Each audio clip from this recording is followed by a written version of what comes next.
everybody, and welcome to the Paranormal Portal. I'm your host, Brent Thomas. Thank you so much for joining us today. We've got an epic show ahead, but just remember, if any of you have experiences you'd like to share, I'd love to hear from you. You can either email me at paranormalportalradio@gmail.com or head over to paranormalportal.net and scroll down and find the button that says Interview Me, and that'll allow you to look at a calendar of possible times and dates and find a date that works for you.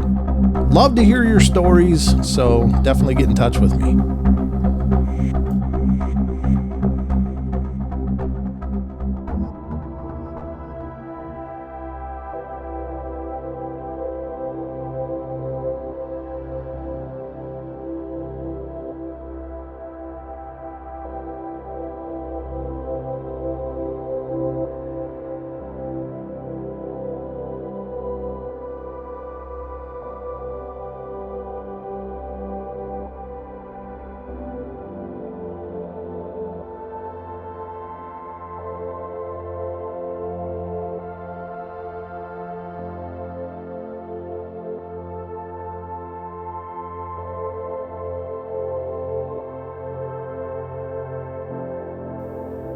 Hey everybody, and welcome to the Paranormal Portal podcast. Hope you all are doing great out there. Thank you for all your continued love and support as we dive into season 7. This is the journey continues, believe it or not, and I thank you all for your love and support, and those of you who continue to recommend the show to people who haven't heard of it yet. So thank you for all your encouragement. But we've got an amazing show lined up for you guys today. I am welcoming Mr. Wayne Seaden, who is a podcaster himself. His show is Truth Beyond Paranormal. You can find that everywhere, as well as he is the author of Spookinory, Ghostly Tales, and he is a 35-year veteran of investigating paranormal and UFO, and he also was working alongside of TV show Most Haunted for 14 years, folks. So this gentleman's been at this for a long time, and it's going to be a hell of a journey, so buckle up.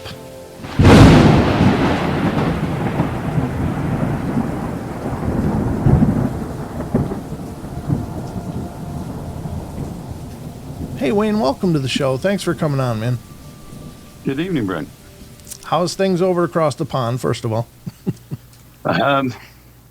Bit touch and go with the weather at the moment, but other than that, it's not too bad. Oh, wonderful. I'm really glad to have you here today, Wayne. I think my most, like, I don't can interviews. I don't have preset questions that I make sure to ask everybody. But I think the one question I'm always curious about is, where did all this start for you? How did you end up going down this rabbit hole? It all goes back 45 years. I was about 6 years old when my grandfather was killed in a shipyard. Oh no! He was the foreman of a shipyard, and it was his job to check all of the building materials and everything. And unfortunately, while he was inspecting some sheet metal, they collapsed on top of him, and he literally just died instantly. And for the best part of 6 months after his death, I would swear blind that he kept coming to visit. And every night I'd see this black silhouette in my bedroom. And my granddad had a very distinctive profile. He had very large ears and a fairly large nose.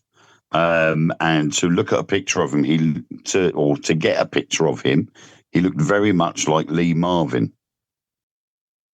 All right. Okay. And for 6 months, he just kept coming and visiting the room. And I told my parents, and to start with, they didn't believe me. And because I was quite hyperactive as a child, she mentioned it to the doctor that I was talking in my sleep, I was saying things, and that then went to a child psychologist. The child psychologist turned around and said, you need to record the conversation.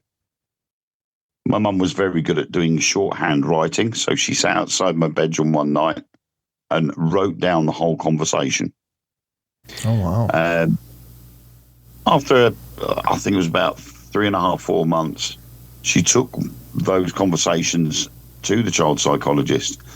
The child psychologist then turned around and said, what I don't understand is when somebody goes into a dream state, they dream about 1,000 dreams a night or 1,000 scenarios per night.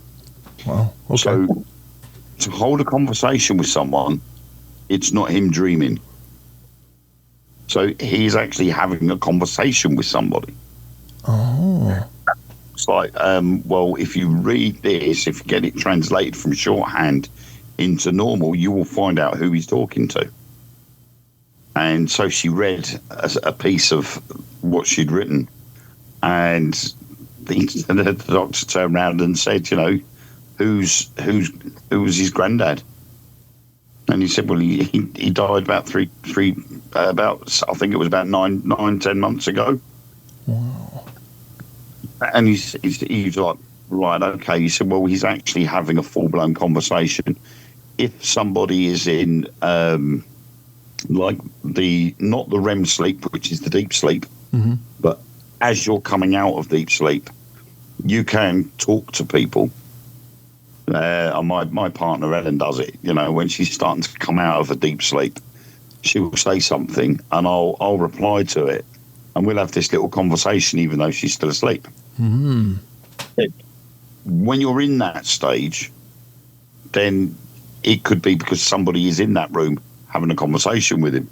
But he said, if this is going on for an hour and a half, he said that can't be right. Somebody is in that room talking to him. And you know, after having that appointment, we were sort of like looking there saying, well, must have been talking to my granddad.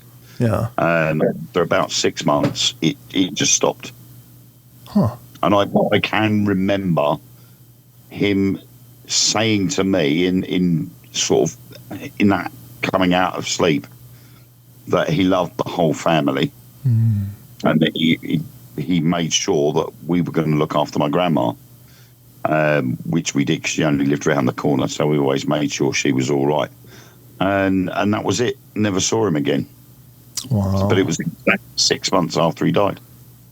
And from that moment onwards, I'd always been reading books about the paranormal, not just ghosts, but also about UFOs and aliens as well.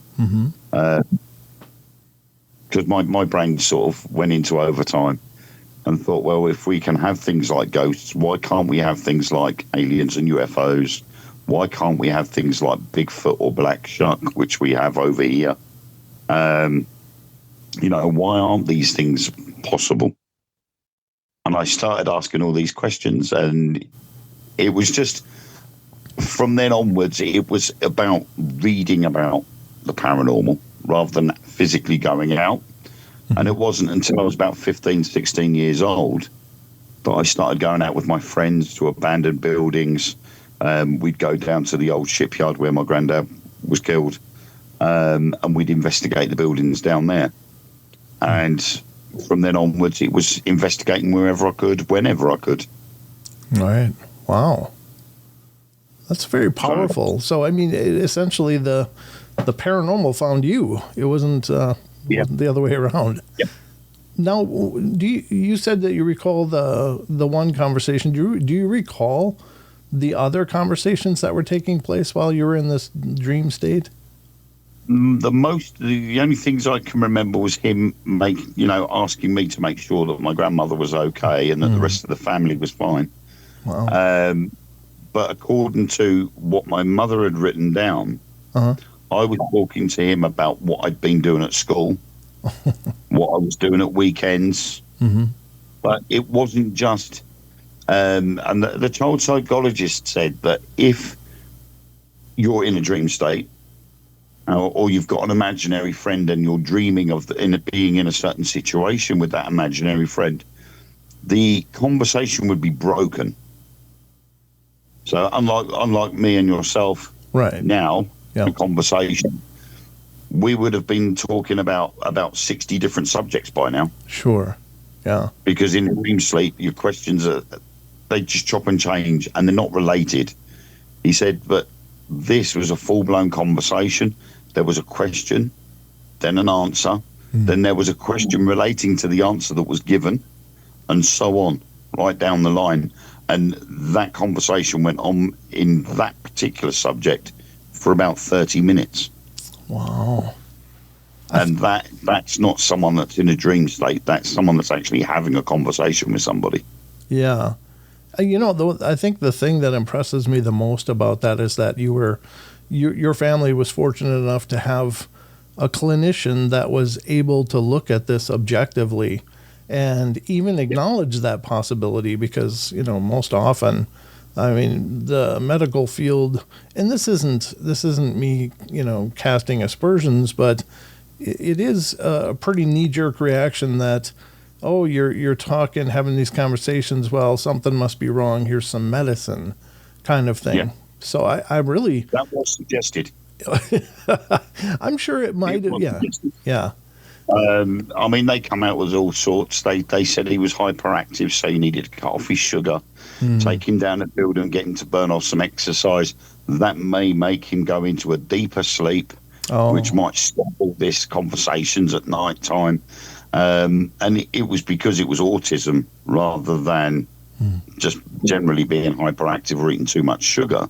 Mm-hmm. But autism didn't come around until 1984. So by then I'd spent 4 years with this so-called condition that we knew nothing about. Right. And then all of a sudden, bang, there's autism. But it's we don't want to medicate you or anything like that. Just cut down on the sugar and get them to burn off the energy down the field. Okay. So it was a lot of different things, but the clinician that dealt with us, he was very much into holistic medicine as well. Oh, okay. So he was more into like the dandelions instead of, just relying on a prescription and prescribed drugs. Mm-hmm. And again, that then led me down conspiracy theories. When I looked at conspiracy theories, especially with the likes of dandelions, it was opening wormholes, and I was thriving on looking up these things. Sure. And obviously, once the internet came about and got got fast, and I was able to spend time sitting in front of the computer and looking at things, that information was able to come in a lot quicker, and it was a lot better. Yeah. And it opened my eyes and my mind so much more. It was crazy. Yeah. And it just carried on. So you had this experience as a child. Did you continue to experience strange things throughout your journey as a younger person and into your early adulthood, or? I had a few incidences where technically I should have died. Oh, okay. I didn't. And my mum put that down to my granddad. Oh, sure. There was one incident when I was about 7 where I thought I was Evel Knievel. No. And I had this little bike, and I would go down this hill, and at the bottom of this hill there was a massive mound of earth. Oof. Okay. Excuse me, I just put something on the floor. There was a massive mound of earth. Only my bike went over the mound, and I went up in the air. The bike didn't. The bike carried on along the ground. So I went from Evel Knievel to Superman. No. Oh, the only problem was I was a trainee Superman, and I didn't know how to land. Yeah. Oh, gosh. And I went headfirst into a rock. Wow. And I cut my head open just there. And then I've got another mark. I don't know whether you can see it in this light, but I've got another cut there. Oh, my gosh. And I have another one more on the top of my head. Sure. And according to the doctor, I lost more blood than I should have done. So I technically should have died before I even got to the hospital. And my mum said, right, that's your granddad looking after you. Sure. And just straight away, my granddad got the blame. Just for all of you listening that aren't seeing the video portion of it, He was motioning to the area between his eyes, up on his forehead, and above the left eye, and then on the top of his scalp. So there's several deep lacerations. Yeah, generally speaking, going head first into a rock. And kids didn't wear biking helmets back then either, right? No. Yeah. We never did. We never wore knee pads or elbow pads or that. Yeah, go for it, whee, and off you went. Yeah. And if you cut yourself, you cut yourself. Mm-hmm. Yeah. You know, we just walk home. We'd be bleeding everywhere, and it would be wrong your hand under the tap or whatever. Mm-hmm. But the guy that found me, he picked me up and dragged me home, and I can remember 3 days later going back to the area where I had the accident, and you could still see the blood on the footpath from where I had the accident all the way back home, which must have been about 300, 400 yards. Oh, wow. Yeah. So it's a fair distance. But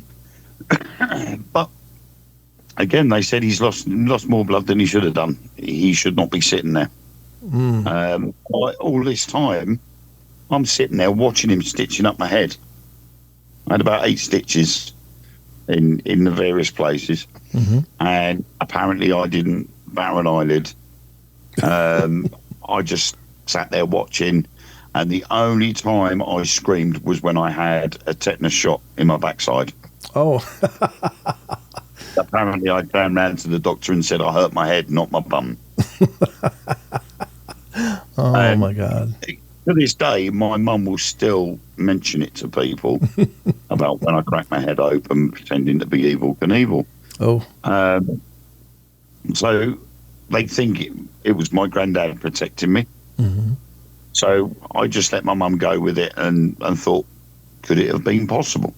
Sure. So it just added to that big question mark on whether the paranormal does exist, whether it is able to step in and stop certain things from happening. And it was another 11, 12 years before something happened again that technically I should not still be around for.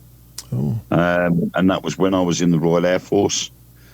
I was in what was left of a crater in Kuwait. Only there was another mortar shell in that crater, and it hadn't exploded. And me and my colleagues had gone into this crater and gone, something don't feel right, we need to get out. So we got out the crater again, and 30 seconds later it blew up. Oh, my God. Wow. It was me that had told everybody else we can't be here. We didn't know the unexploded shell was there. Something told me we should not be in there, so I just turned around to everyone and went, we need to keep moving, let's get out. And as we did, it went up. And it was a bigger shell than the previous one. So we would have all been gone if I hadn't have stepped in and said, we need to keep going. And then further after that, I was driving a coach, and I was driving a football team to an away match. And there was a lorry in front of me, and we were only doing it was about 40 miles per hour. And the lorry suddenly put his brakes on because a car in front of him decided he wanted to turn right at the last minute. So I said, right, okay, slam my foot on the brake, and there's no response from the brakes. There's no brakes whatsoever. And split instant decision, I've got 3 choices. I either go into the left or go into the trees and literally kill myself and whoever's coming the other, and the guy that's sitting in the front seat. I can either turn right and kill whoever's coming the other way and possibly myself, or just opt for going into the back of the lorry. So I just went, that's it. Good night. I'm out.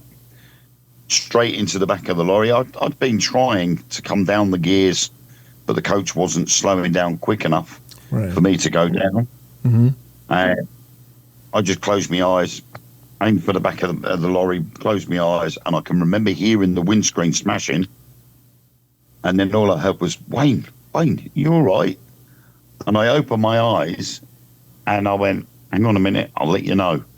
I switched the engine off, got out from behind the seat, and I had to climb over all of the front of the coach and literally come to just behind me, except for where I was sitting.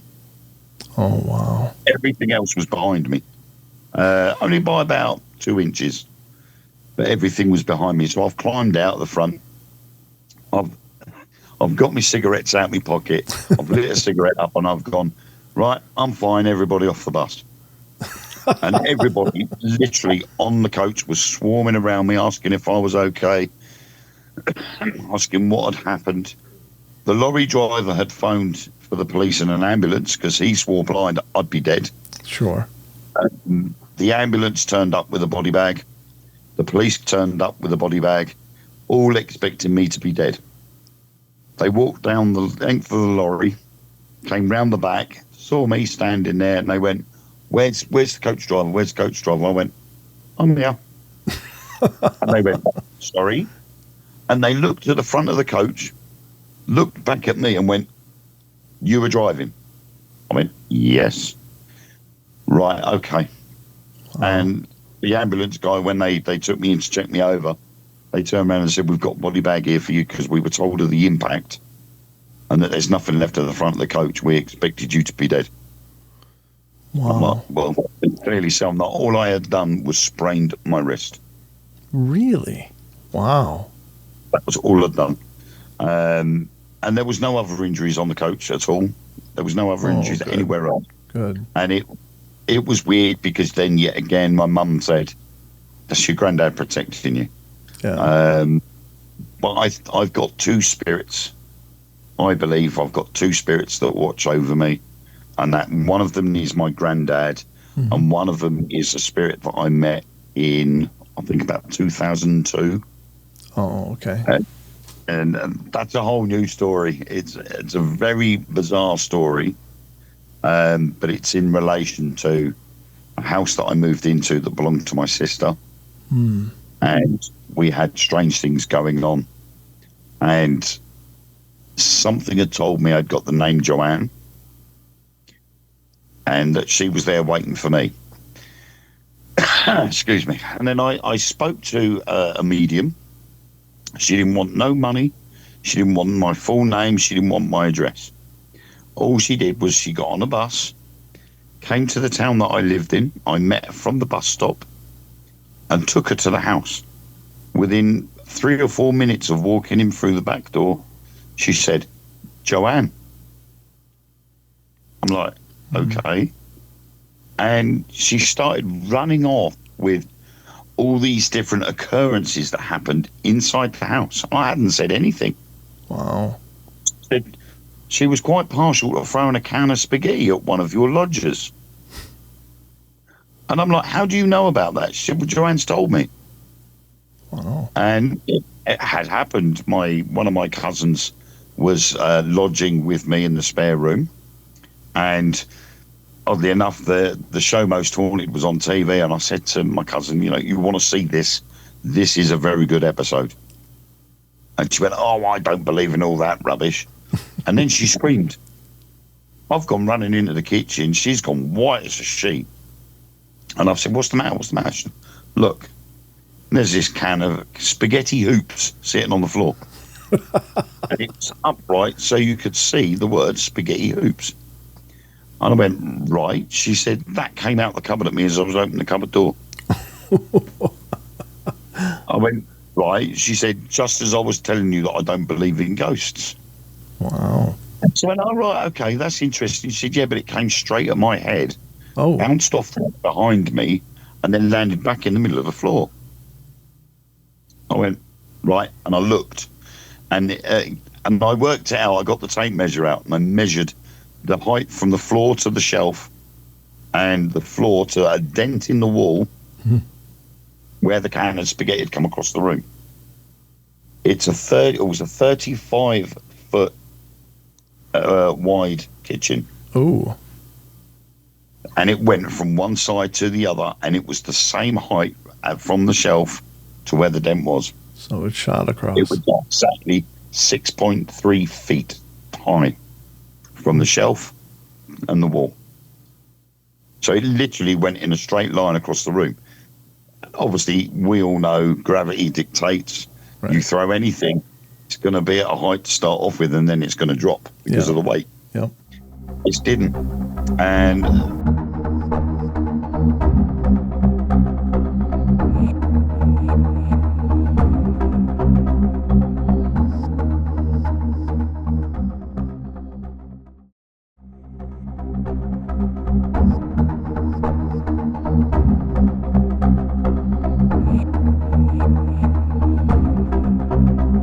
must have been about a month later.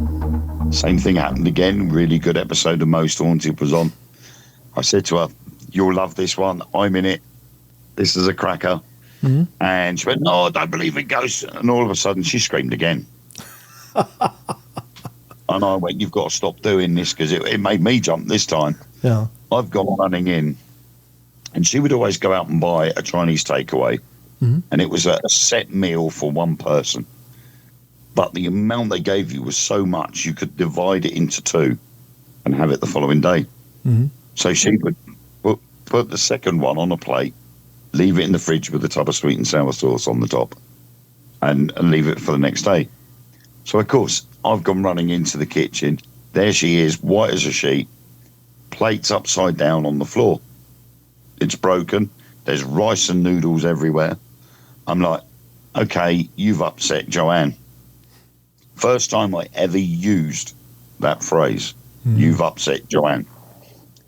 And she went, "But I didn't do nothing. I only opened the fridge door." So I went, "Where's the sweet and sour sauce?" Because she normally left that sitting on top of the plate. Right. I expected it to be on the floor as well. She went, "It's still in the fridge." Oh. "What do you mean it's still in the fridge?" She said, "It's still in there on the top shelf." I opened up the fridge door and there it is, still sitting on the top shelf. She said, "But I haven't touched it. I haven't picked it up off the floor and put it back up there." She said, "I just opened the door and the plate came out at me." Wow. I'm like, that's what happens when you upset Joanne. 3 weeks later, she turned around to me one night and said, "I'm moving out." Sure. She couldn't handle it. Yeah. She just couldn't handle it anymore. I had another lodger move in shortly after that, and he said he'd seen a white mist. But I'd already pre-warned him and said that every now and then a spirit called Joanne might come into your room or she might move something.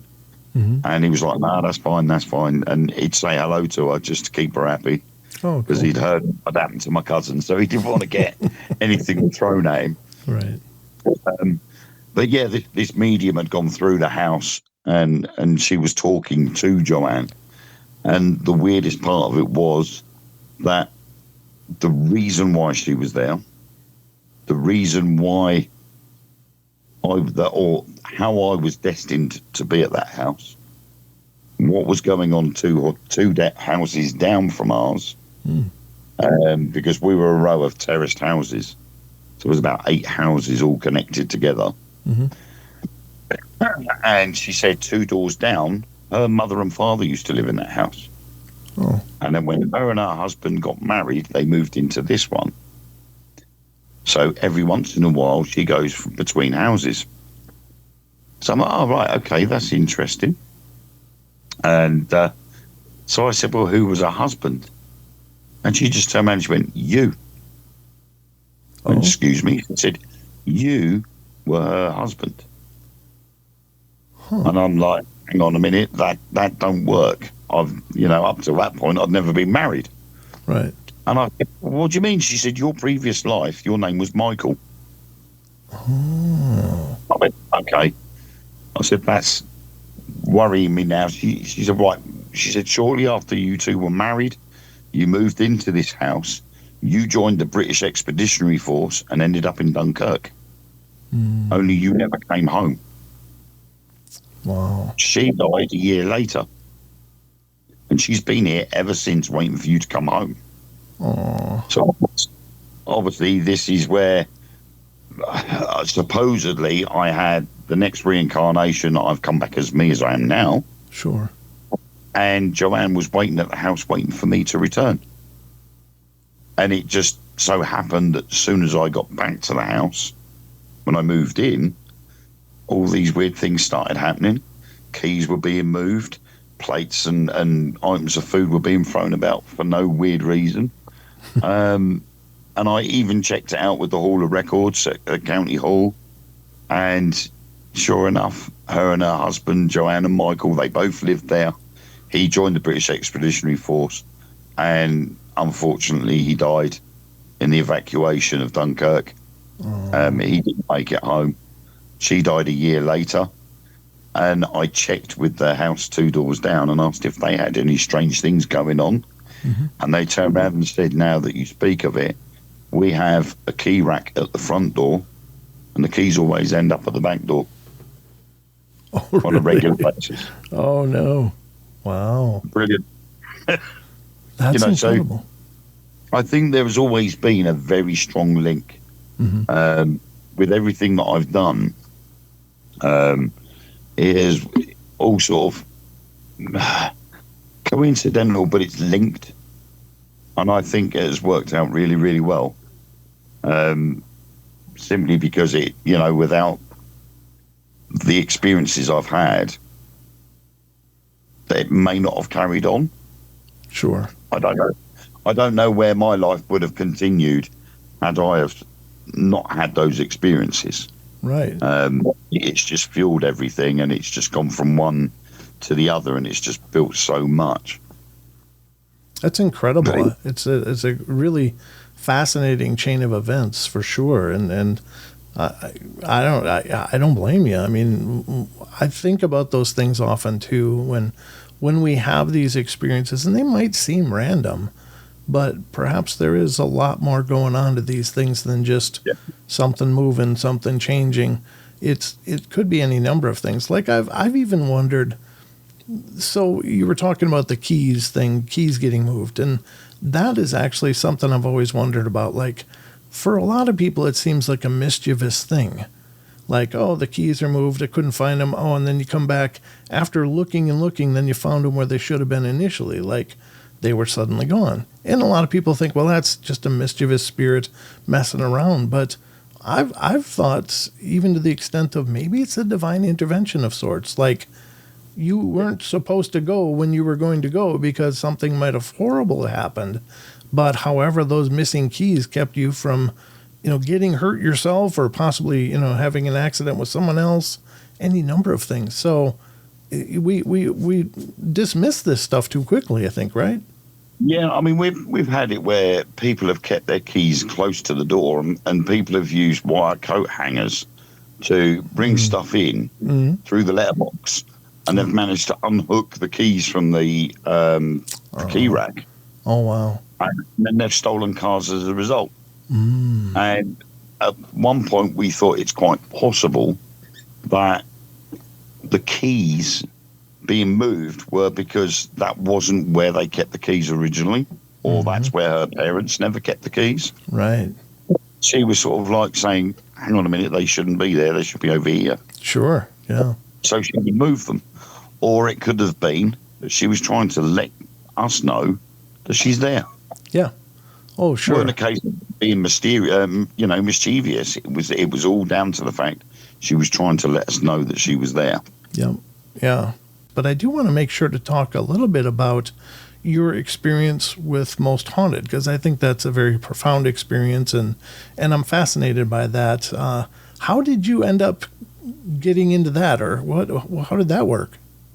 It was all purely by accident, because obviously most TV shows now, they're all sort of looking at social media platforms to either try and promote their shows outside mainstream TV. And I offered my services on Facebook, and I was brought in as an administrator on the Facebook group, and then I started doing a little bit of work with them, and they came to us locally to do a live show, and they were looking for Matthew Hopkins, the Witchfinder General. Literally went on his escapades about 5 minutes down the road from where I live, and I was asked to work a live event, picking up people from local hotels and taking them to their hub, where they would have all the guests sitting there and they would watch the show live from like a makeshift studio. I very cheekily asked if there were any jobs going, and I was shocked when they said, "Yeah, there is. We need some researchers done, going visiting to locations, and if you want, you can join the Most Haunted Experience team." And so things then snowballed. I was obviously one of the main administrators on the Facebook group. I was running competitions. I was then started writing my ghost stories, which would be aired in between the seasons. So that would keep the fans something going while the show was waiting to be aired again. And we then went on to the Most Haunted Experience, where Carl Beatty, Stuart Torville and Yvette Fielding, Fred Batt the Demonologist, they would guest appear at these locations, and I would be responsible for managing everything that was going on within that investigation.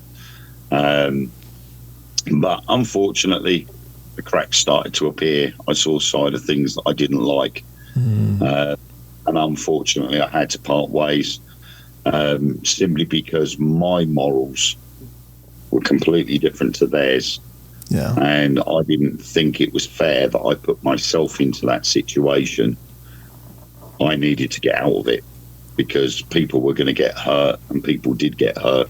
Oh. So I thought the best thing to do is walk away before it goes really wrong.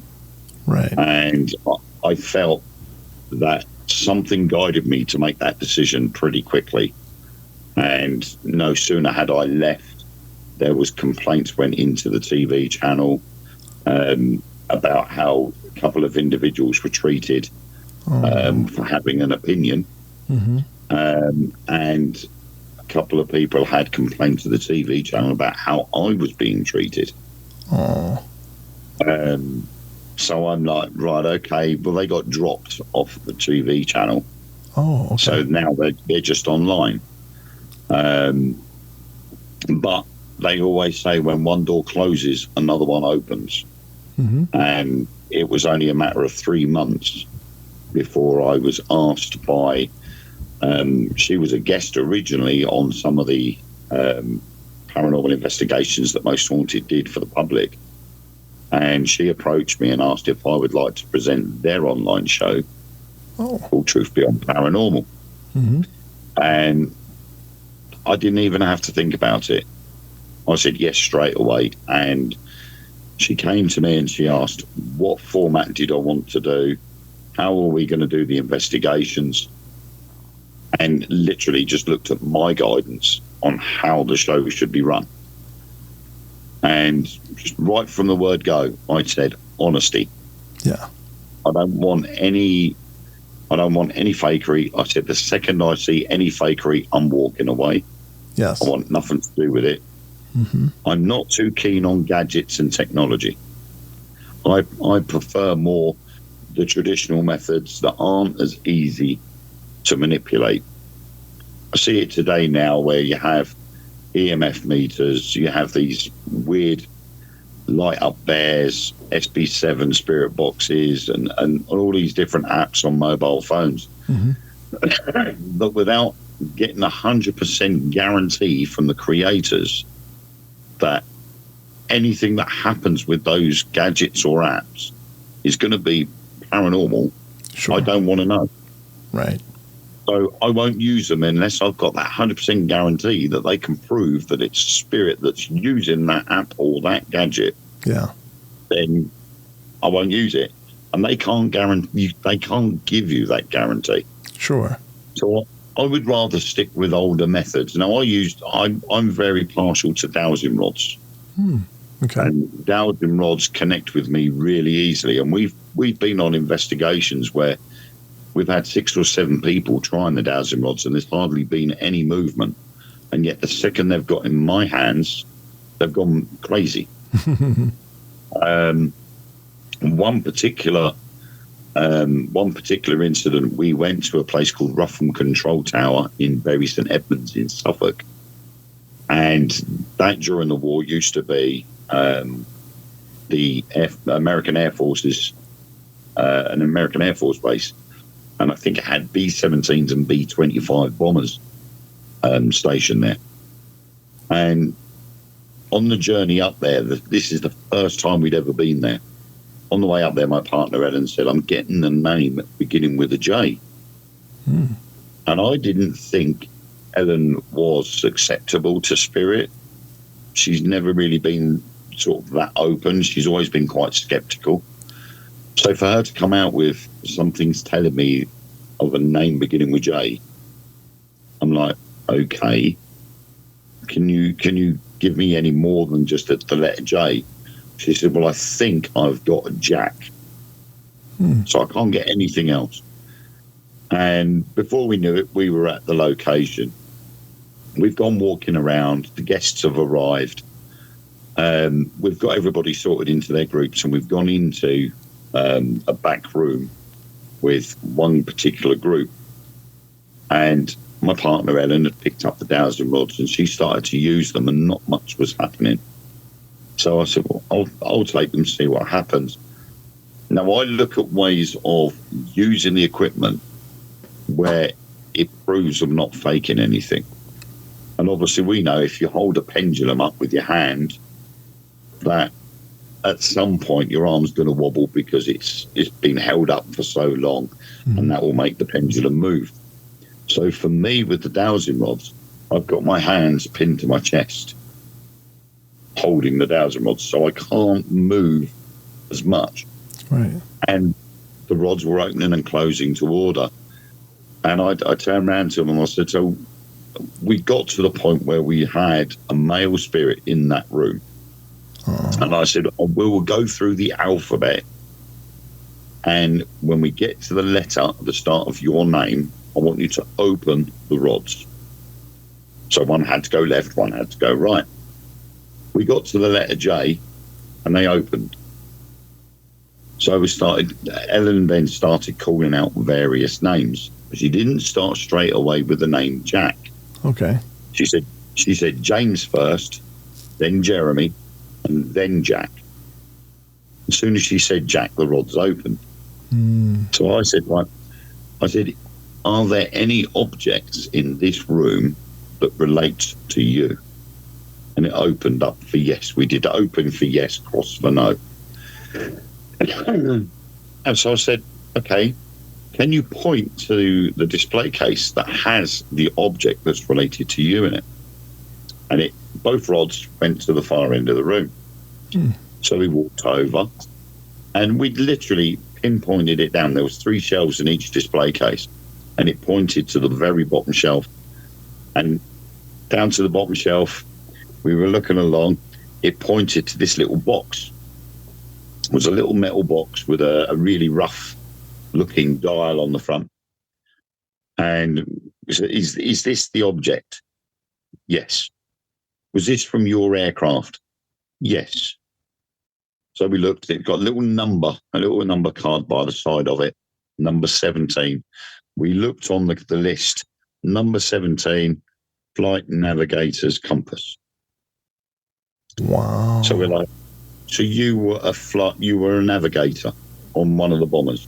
Yes. And then all of a sudden it just went flat.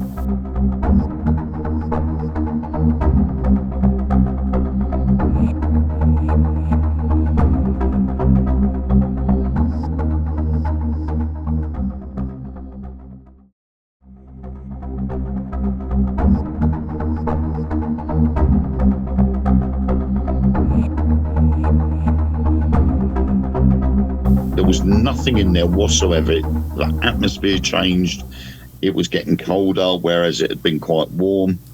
And we were like, nothing's happening. He's gone. He hasn't got the energy to do anything else. Despite us calling, despite us saying you can use our energy, there was just nothing in there. So we said, right, we'll go upstairs. So we decided we'd all moved up. One of our guests couldn't really use the stairs. So my partner, Ellen, stayed downstairs with this other guest. We'd gone upstairs. We'd just getting ourselves all set up, and I got a radio call come through from Ellen downstairs. She says, you might want to come down and see this. So I've got right straight downstairs. I've gone into a side room that is just before the room we'd just been in, and Ellen is standing there pointing at the wall. And I went, "What's up?" She said, "Picture on the wall." So I looked, and there on there was a B-17 with the flight crew standing in front of it. She said, "Now read all the names on the bottom." So I'm reading along, and it was literally from top left to bottom right. And in the bottom right-hand corner, on one knee, Flight Navigator Jack Fryer. Wow. And I'm like, seriously? We had never been to that location before. We pride ourselves on not doing any research. Sure.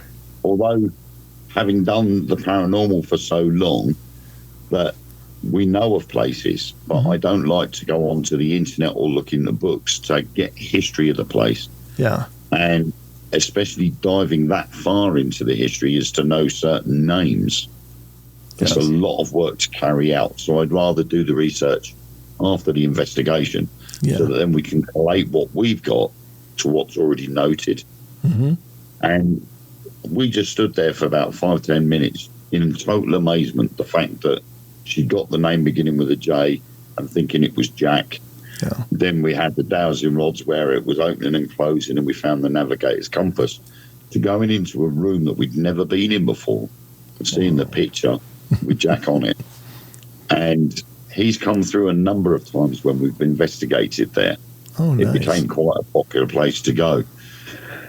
And it wasn't until I asked other groups if they had a navigator. I never gave a name.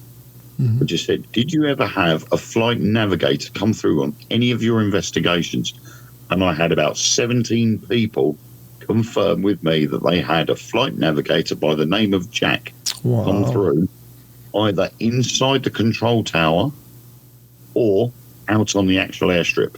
Huh. And in fact, one person felt she was being followed, and she turned around and took a picture, and in the mist on the photo, you can see the silhouette of someone standing there in a flight suit, and there's a black Labrador standing by the side of him, and next to the control tower, there's a black Labrador buried under a tree. Oh. And it was Jack Fryer's dog. Wow. So we're like, there's got to be something in it. For all these different groups to have gone there at some point and come out with the same thing.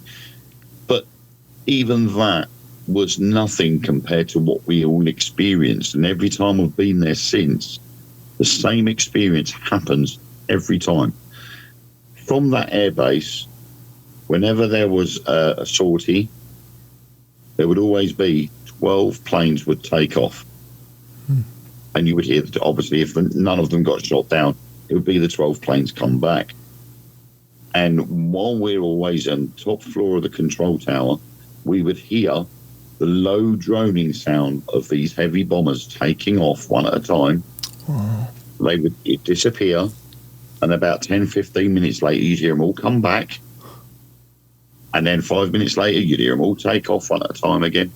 And every single different paranormal team that I've investigated there with have all experienced the same thing. And we've tried to debunk it as best as possible. Sure. We've gone down drafty windows, lorries driving past, because there's an industrial estate round there now. We thought it could have been lorries. And I'm like, at 1 o'clock in the morning, you will not get 12 lorries driving past this place. No. One after the other, and then turning around and coming back 15 minutes later. Yeah. It's impossible. This industrial estate is not big enough to be working 24/7. Sure. And they're like, so what's the noise? Well, we say it's wind coming through the windows. Right. But you could tell the difference. It was high-pitched. The wind coming through the window panes was high-pitched, and yet you could clearly hear the low droning noise, one after the other. And it's phenomenal. It's a phenomenal place, and I would say to anybody, if you ever got the chance, was to go to Rougham Control Tower. The only problem has been that over the years, various groups have gone there, and they've taken advantage of how they've set it up. Oh. The poor guy that overran the place He would wait for you to arrive. He would show you around, tell you what areas needed to be locked up at the end of the night, where to leave the keys. And then he would go home and leave you to it. And a couple of groups had gone in and they'd said to him, you know, we've only got 15 people coming tonight. And he'd say, right, okay, that's X amount of pounds. They would say, okay, fine, give him the money, and he would go. And then another 10 people would turn up. Oh, yeah. So there'd be 25 people, not 15. And they started getting caught out because they had CCTV cameras. And they went, well, hang on a minute, there's more than 15 people there. Yeah. So they just turned around and went, that's enough, we're not doing it anymore. Yeah, it's hard to blame them. Paranormal teams. Yeah, that's the sad part when teams take advantage of that, or they try to pull a fast one, or the people that just sneak into places they have no business going, and it just leaves a bad taste in the public's mouth for paranormal investigators. Yeah. You know, I got it's dishonesty. I mean, I can understand if you're running a paranormal investigation team as a business. Sure. And you're inviting people, you know, you're selling tickets for people to come along to the investigations. There's a level of honesty, because if you betray that trust by the venue, then they close the venue. That stops anybody else from going there, and it ruins it for the rest of the paranormal field. Yeah, yeah. But then you also get the flip side of the coin, where one team will only charge, say, £25 to investigate there for 6 hours. Yeah. And another team will go there and charge twice as much. Right. Yeah. And that was one of the biggest issues I had working with Most Haunted, was the fact that they would charge a lot of money, but it was not because of the venue costs. It was because the likes of the actual TV show team would be there. And they had to be paid. And we had one venue that I got us all into was Colchester Castle. And it is Europe's biggest and only surviving Norman keep in the whole of Europe. Oh, wow. Okay. It was ransacked by Boadicea. So she burnt it to the ground, and it was then rebuilt to what it is now. And we only ever had 30 guests at a time. But Colchester Castle would charge £1,500 to investigate there. And they saw it being a big thing to make more money. And they were selling tickets at £85 each. They also upped their insurance to take up to 100 people at any one time. So their public liability insurance would have normally been 30 people, but they didn't. They upped it to 100 so they could take more guests in. And they ended up with 84 people turning up, all paying £85 each. Wow. A lot of money involved. Yeah. I won't do that. Yeah. If I have my public events team, conveniently called Spookinory Events, and we look at how much the venue's going to cost. We'll look at the cost price. So if it's £20 a ticket, we will charge £25 a ticket. For that extra £5, we pay for the food and the drink that the guests will be eating and drinking while they're there. And then if there's anything left after that, anybody of our team that has driven up there in a car will get a fuel allowance as well. So there is no profit left over whatsoever. Right. There might be a bit of food. Sure. And a couple of cans of drink or something. But in general, there is no profit there whatsoever. And if there is, it goes to the next venue.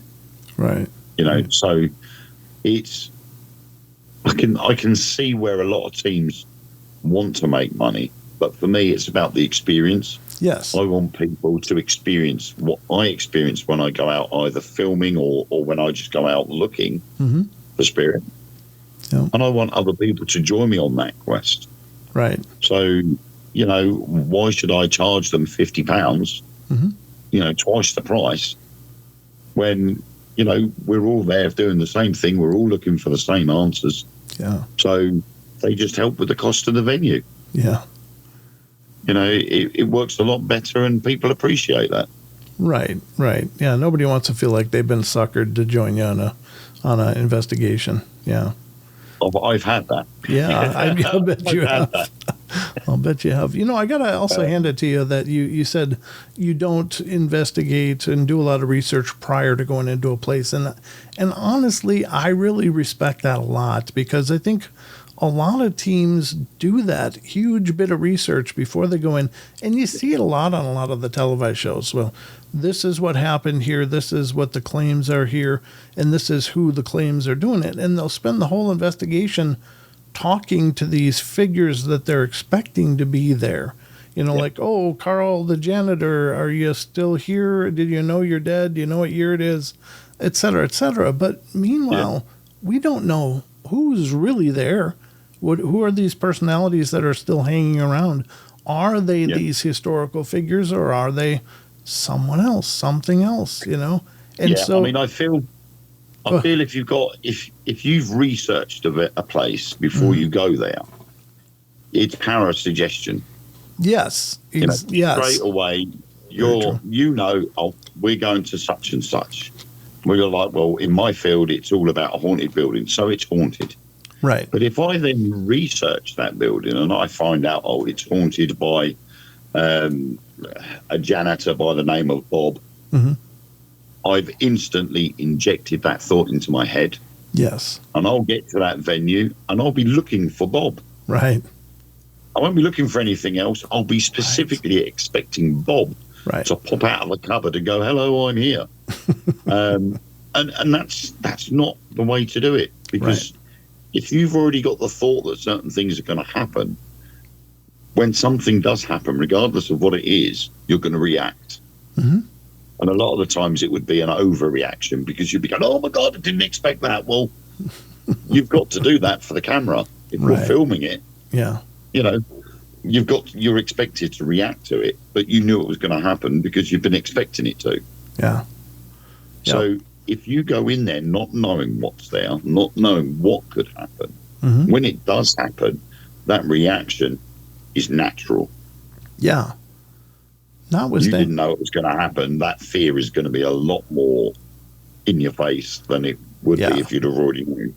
Notwithstanding the fact that a lot of people are addressing questions to specific presences that may not be there. Meanwhile, other ones may be willing to talk, but you're not asking them. You're asking this other name, and well, they're not talking to me. Never mind. I think you actually talk yourself out of experiences when you go in with those preconceived notions as well. Yeah, I mean, we had a new member of our team joined us last year, Chloe, and she was starting to do research before we'd actually gone to the location. And I quickly, I was straight onto it. I went, no, please do not look into anything to do with the venue until afterwards. I said, and she was like, well, I don't understand why. And I said, because if you go to an area and Henry VIII was there, and Henry VIII is allegedly to haunt the kitchen area because he liked a turkey stick or something, then we're going to go in the kitchen area and expect King Henry VIII to be there. I said, we don't want to do that. We want to walk in there, see King Henry VIII nibbling on a turkey drumstick, and go, oh my God, whoa, and then look afterwards and find that there's been confirmed sightings in there. Yeah. That's more substantial as evidence than if we go in there already expecting it to happen. I just thought, oh no, I understand that. That's fair enough. Yeah. So she doesn't do that anymore now. She just waits until afterwards. And then she looks at other ways of linking what we've experienced, either what's already documented or what other groups have found. Yeah, that I think is one of the biggest parts is actually comparing notes with other teams that have been there. Yeah, that's powerful because we can't do this as an island or a bubble, but we have all of these other teams that can help to corroborate, reinforce evidence, or even investigative or debunking that maybe I wouldn't have thought of. But they checked into and were able to say, no, this is happening because of this. We're able to confirm it. Fantastic, because then you get the truth, And I think the more minds that are at work on these things cooperating together, the stronger it becomes. Yeah, I mean, there are various networks out there in the paranormal field where loads of different groups will work together, and they've got chat groups where they say, "Oh, we went to this and we found that," and they've shared what they've experienced. There's a lot of teams also out there in the same time, but it's all about me. I'll go out and this is what I captured. Yeah. And so on. But the problem is that every one of those that stood there and gone, "Oh, look at me, I captured this," they've never made it big. Yeah. They've never made front page headlines of, so and so has taken the first picture of a ghost, or this person actually was introduced to a ghost, or whatever. These people that are claiming, have got these big egos, are all standing there saying, "Oh, I've got a picture of a ghost," but they never produce it. Right. It never makes mainstream news. Yeah. And I turn around to people a lot, and I get them thinking, especially the ones with the egos. I turn around to people and I say, "How do you know that when you've walked along a local street that you haven't just walked past a ghost without realising?" Yeah. There was one documented case that I looked into of a lady who she was busy in her kitchen making lunch, and there was a knock on her front door. When she answered it, there was an old lady standing there, and she said, "Nora next door has fallen down the stairs. She's hurt." Oh. So the lady's quickly dropped everything and she's run round the back of the house.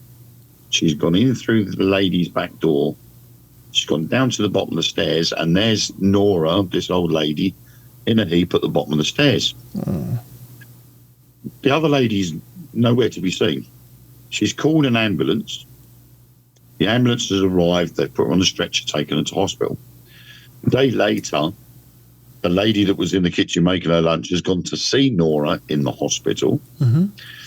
And she said, "How did you know I'd fallen down the stairs? Did you hear me?" She went, "No, somebody knocked on my front door." She went, "Who?" She said, "No, I don't know." She said, "It was an old lady. I've never seen her before, but it was an old lady knocked on the door, said that you had fallen down the stairs, so I came running round the back." She said, "I never saw her again." She said, "Can you describe her?" And the lady's gone, "Yeah," described her. She can pass me my handbag. So she's passed Nora the handbag. She's opened the purse. She's taken out a picture. And she's gone, "Is that the lady to the left?" And she's gone, "Yeah, that is." She goes, "No, that's my sister Linda. She's been dead 15 years. Oh, my God. Wow. And straight away, this woman's gone, no, it can't be. That is a spitting image of the lady that knocked on my door. She said, "It can't be. She's been gone for 15 years. So, and this is where I ask the question that if you walk along a main street during the day, you walk past somebody, you don't say anything, you don't bump into them or shake their hand or tap them on the shoulder or anything, you don't say anything to them. How do you know that they're not a spirit?" Do you realize how bizarre it is to me that you're saying that right now? Because this is exactly the thing that I talked about for a little while on last night's live show. I was like, how do you know just exactly what you're saying? So it's kind of interesting that it's coming back to me now as well. Like, maybe this is something telling me something like, yeah, maybe we've all encountered these ghostly presences. I was showing a video on my live show of the security guard who's having this animated conversation with somebody, but nobody's there. David does the knuckle bump and makes his chair out for him, and it goes that the people at the main office or in the control center are watching this guy have an animated discussion with nobody. And they contact him and, who are you talking to? And he's like, "Well, why didn't you guys let me know there was a new hire starting tonight? I've been explaining to him what's going on and what we do here." They're like, "Yeah, you're not talking to anybody. There's nobody else on camera."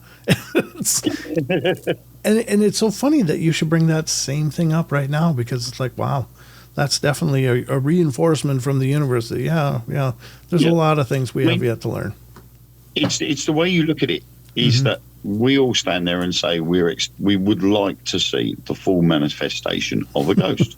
Maybe we have. That is the ultimate goal. Everybody would want to see a full manifestation of a ghost. Mm-hmm. But if we were to see a full manifestation of a ghost, we're not going to be able to tell whether it's a ghost or not. Right. Unless he materializes right in front of your face. Or dematerializes, yeah. So on that side of things, if you were walking down the street and somebody walked past the other way, you never said nothing to them, how do we know that's not a ghost? Now, I'm not saying walk along the road and then the second you go to pass somebody, stick your arm out and so you end up knocking him to the floor. Right. But how do we know that that is not a spirit? Yeah. That he's walking along that street in visitation, or it's the stone tape theory and it's a playback? Sure. Yeah. You know, we don't know these things because we're not stopping and we're not talking to these people. If it was someone we know, then obviously that's a different case altogether. Right. But if it's a random person that we don't know, how do we know they're not a spirit? Yeah. Great point. Yeah, it's so funny. Wow. I say that to a lot of people, especially the people that have got the egos, because they stand there and say, well, I got this and I got that. And I'll be like, yeah, that's fine.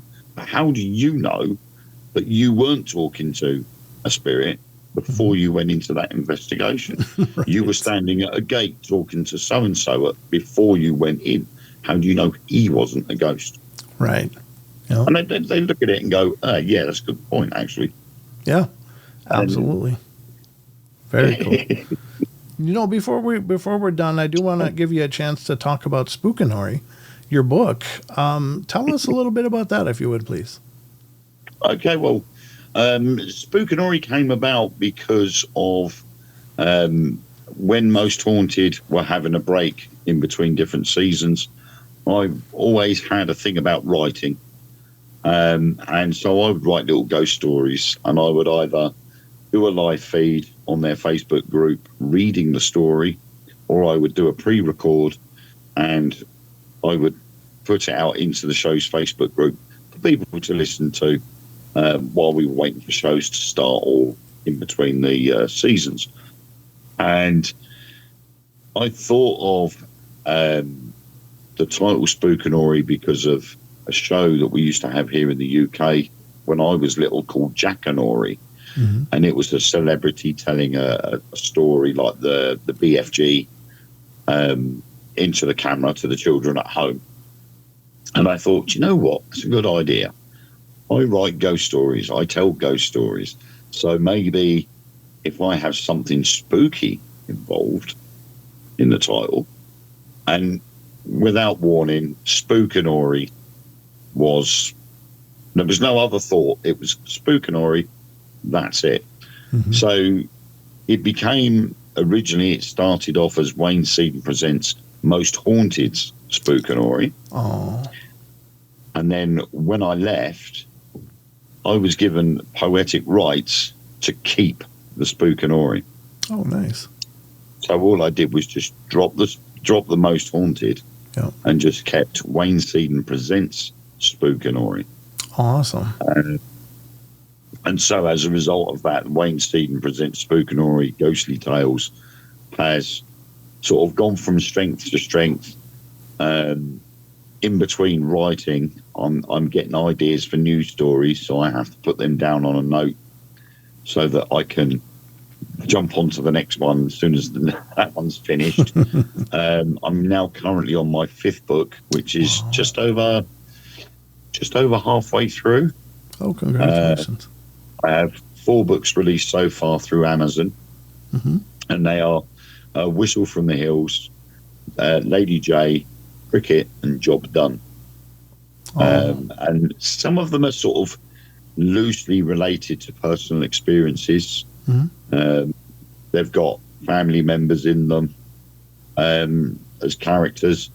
And what I do is, with my Facebook group, whenever I start a new story, I do a raffle. And I ask my followers on the Facebook group if they would like to become a main character. So I ask for one male, one female, and if anybody wants to enter, they have to put their name and age in the comments, and then I write everybody's names down, and then they go into two hats, one for male, one for female, and I draw one of each out live on the Facebook group, and those two names become the main characters of the next story. Wonderful. Okay.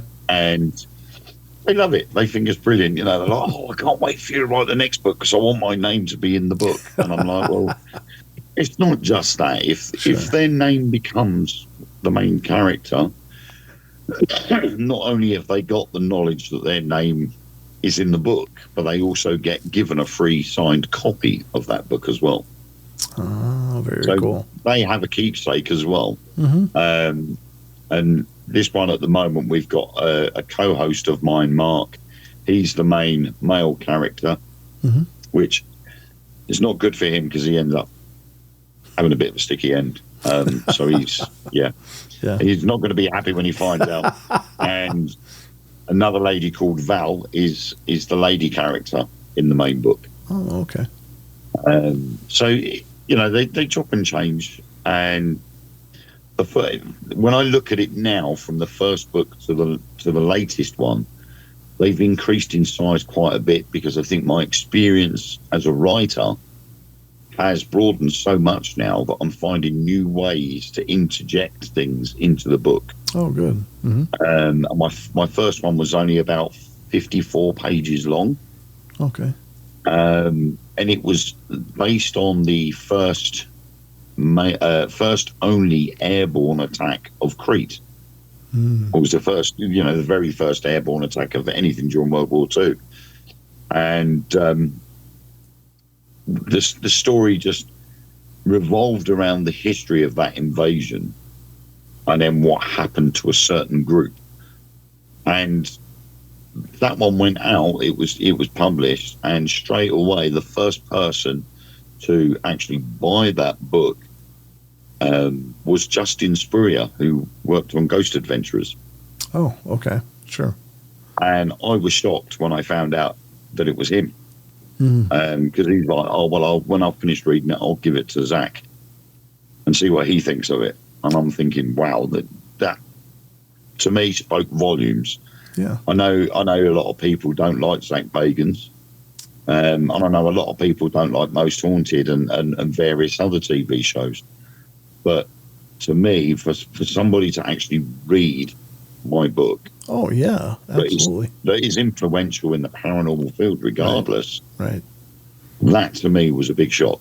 Yeah, absolutely. And I was over the moon with it, and it's good because it's allowed me to sort of look things like with the second book, Lady J.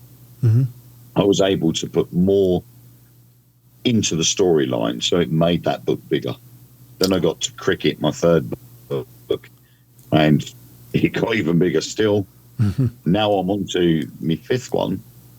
My fifth one has already surpassed the others, and I'm just over halfway through.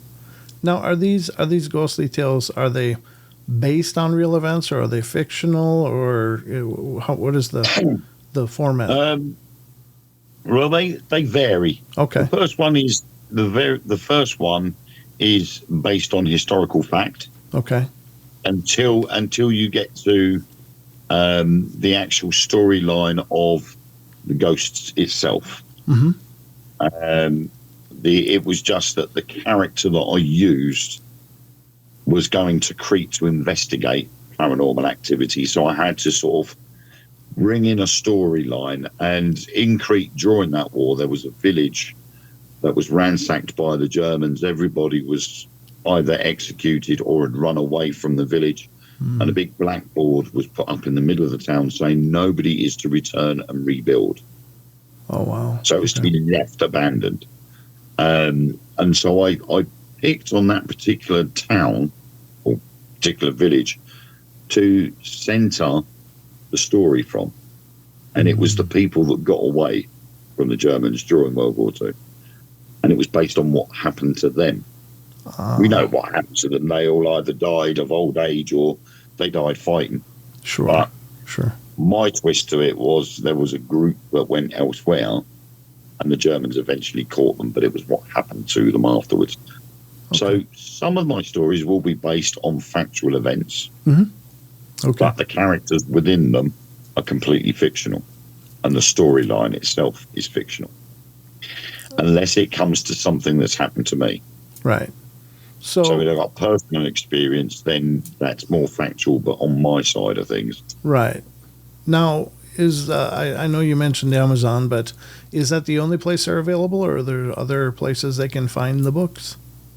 There are a few cheeky places. World of Books have apparently been selling a couple of copies of one of my books. Oh, okay. And they are sort of grossly overpriced. Oh, no. Okay. I think somebody messaged me last year saying World of Books is selling your first book for £9. Oh. Only my books aren't for sale at £9, especially last year. Mm. Originally, when I first started selling them, or when I first published them, they were £3.50 each. Oh, okay. And they put the printing prices up, and the costs then spiraled. And so I had to put the prices of my books up under Amazon's guidelines. Sure. Okay. So they went up to £5 each. Okay. And so far they've stayed at £5. Oh, good. Okay. But to have World of Books selling my book for £9, I'm like, well, fair play to them, but they must have got the book from somewhere. Right. And I believe World of Books, they sell secondhand as well as brand new. Oh, I gotcha. So what I tend to do now is I say to people, instead of buying from Amazon, buy them directly from me. Yeah, exactly. Yep. Because my contract with Amazon allows people to buy from them, but I can buy 1,000 copies of any of my books at a time. Okay. And sell them. Right. Which is a benefit for me because I only then pay the printing costs. Very nice. Okay. So I will buy, say, 100 of each book, have them shipped to me at cost price, and then I sell them all 4 books for £15. Oh, They're nice. all signed, and then postage and packaging, obviously depending on where the person is, would be extra. Sure. So usually within the UK, it's usually £15 for the books and then £5 for postage and packaging. Okay. And they've got themselves signed books, they're all personalised. Right. So if the World of Books is selling my first book, Whistle from the Hills, and they find an autograph in there, they want to hope they sell it to the person that I've actually autographed it to, because their name's in it as well. Yeah. So exactly. if I put to Will, keep it spooky, which is my catchphrase, and then my autograph, and then I draw a little ghost on the bottom. If their name is Will, the person that buys it, if their name's Will, then that's all fair enough. Sure. You don't mind them paying £9. Yeah. If your name's not Will, you're not going to buy it. Yeah. Exactly. And where can they order directly from you? Where would that be? People can message me privately, or they can go on to Wayne Seaden Presents Spookinory on Facebook. Okay. My profile, Wayne Seaden, on TikTok. Okay. If they want to join the Facebook group Truth Beyond Paranormal, we're on there as well. And they can message us through there. So it's mainly Facebook that I advertise my books on. My TikTok profile tends to be about loving life and having fun and enjoying myself, with the odd few paranormal investigations thrown in, or the odd buy these gummies because they're tasty videos, Sure. Gotcha. I feel, although we talk about death and an afterlife and things like that, I think positive energy when out on an investigation is very important. Yes. For building electricity for manifestation, or for the spirit to do something. Yep. So I like to have a bit of a joke with people, but I also like to be serious. Sure. So I will joke around with people at the beginning. I might make people jump at the beginning, but they have a good laugh at the same time. That builds up the positive energy, and 9 times out of 10, it has results. Wonderful. And if things get a bit stale and they sort of get really low, then I might do something again to make everybody laugh. Right. And then we find it goes on again. Sure. Goes around in a big circle. Every time you make them all laugh, you build the energy up, and you're back where you started, and everybody's having a really good night. So I create my TikTok profile where I'll do silly things, and we've all done it. I mean, we've done the on Truth Beyond Paranormal. We've got to follow a couple of creators on TikTok. Invited us to do the Surströmming challenge, which is the fermented herring. Oh, oh God. Not nice. Yeah. Doesn't look nice, no. But we were up for it, and we did it. We went to Rendlesham Forest, which is the UK's version of the Roswell incident. Sure. And we literally opened this can of fermented herring in the car park. And it was hilarious. From beginning to end, it was a funny experience. And then to follow it off, we went to where the alleged landing site was straight after. So it's like, I can still smell that fish from here. Oh, man. It was brilliant. But it's about enjoying yourselves. And, if you're going to go out paranormal investigating, I don't like the fact that there's people out there that will go there and never go, please come forward and do something. And they don't react. They don't smile. They don't inject any energy into it. And you think, if you can't do that, why do it at all? Yeah. Yeah. Amen. Well, Wayne, you get out what you put in. Yeah, exactly. You create the experience as much as the phenomena does. And it's, energy produces energy. You're absolutely right.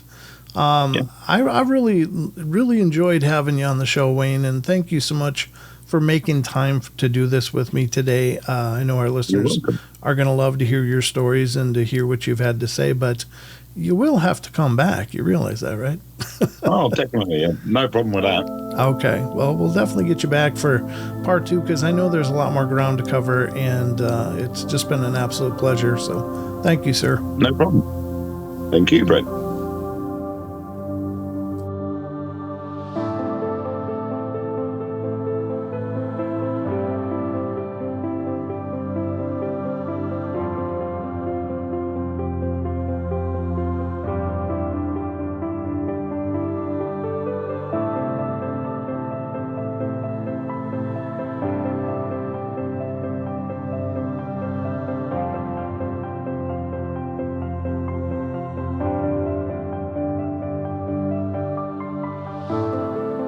All right, everybody, that's going to wrap it up for us today. So hope you guys enjoyed the show, and thank you again so much for all your love and support. And remember, if you want to follow the Paranormal Portal, probably the easiest way is to head over to paranormalportal.net. And that's the homepage for the Paranormal Portal. And you'll find links to all of our different social media and sites and information about the shows, including our YouTube channel, which is youtube.com/paranormalportal. Or just look for Paranormal Portal on Google or whatever search engine, and you'll find links to our social media, such as Facebook, Instagram, TikTok, and Twitter. So we're kind of all over the place, and we're spreading as well as we can. But anyway, thank you so much for the love and support. You all take care, and remember, we love you all. Be good, be kind, be nice. Take care of each other, help each other out, find the magic in every day, and remember to laugh as much as you can. Until next time.